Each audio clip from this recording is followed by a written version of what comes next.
So for tonight, kasama po natin si Sir Dennis Antinor Jr. at awarded po siya ng Premier Achiever Outstanding News Broadcaster of the Year at take note, Golden Achiever.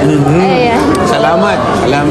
Ayan po. Sir, alam ko medyo weird to, pero gusto ko lang tanungin, ano po ang nararamdaman niyo for tonight? Ako, ang puso ko'y puno ng pasasalamat and being proud dun sa being proud for the award that I received tonight. Maraming salamat po. Weird po yung nararamdaman ko kasi may siguro pang ilan na rin ito, pero every time na I go to stage at and we receive this kinds of award, nakaka-proud po. Lahat ng mga paghihirap, umulan man, bumagyo, pumapasok at the more na umuulan, the more na bumabaha, mas pumapasok po kami, hindi kami pwedeng magreklamo, hindi kami pwedeng sabihin namin na mahirap yan, hindi. Kasi the more na kailangan ng ang impormasyon, the more na kailangan kami pumasok araw-araw. No day off. May day off din, paminsan-minsan, Saturday, Sunday, pero pag may pangyayaring malaki, kahit na Saturday, Sunday, or holiday, pumapasok. Ayun.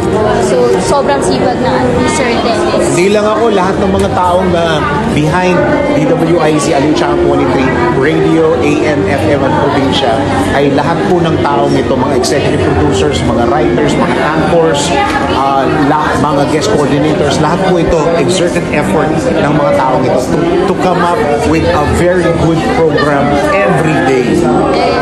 So, sir, since nabanggit niyo po kanina na hindi po ito yung first time niyo na maka-receive ng award, pwede niyo po bang i-share sa ating mga viewers kung ano po ang pinagkaiba ng Southeast Asia Premier Business Award sa ibang pong award-giving bodies? Alam mo, magkakaiba sila pero ang preparasyon namin iba-iba rin.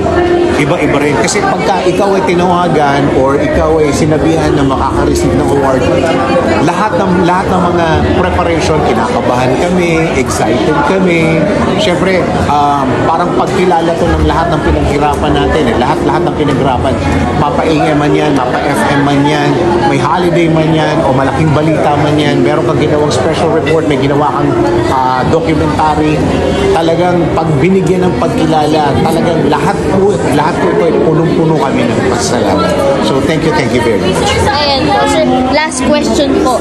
Ano po ang sikreto ng isang Dennis Antinor Jr.? Sweldo. Ay, hindi po. Hindi po namin kaya yun, sir. Ayun lang po. Sikreto lang po. Or secret to success lang po. Ganun ba? Hindi pwede sweldo. Hindi, wag po. Okay. Siguro ang sikreto is falling in love with the craft. Siguro pwede ko i-share na bata pa lang ako, gusto ko na to. Bata pa lang ako. Ewan ko, bata pa lang ako, elementary pa lang ako, high school, nag-college. Alam ko po, dito ako pupunta eh. So, ang araw-araw, hindi ito trabaho sa amin. Parang premyo to araw-araw kasi bata pa lang ako, gusto ko na talaga to. Siguro, ang sikreto siguro yung pumapasok kami, hindi ito trabaho. Parang araw-araw ito premyo. Araw-araw ito, dreams come true. Ika nga nila, love your job. Sabi nga nila, di ba? If you want to work, find the work you love, then you don't have to work. Yes po. So muli po, from Sir Bisho Channel and the Visual Corporation, congratulations po, Sir Dennis. Salamat po.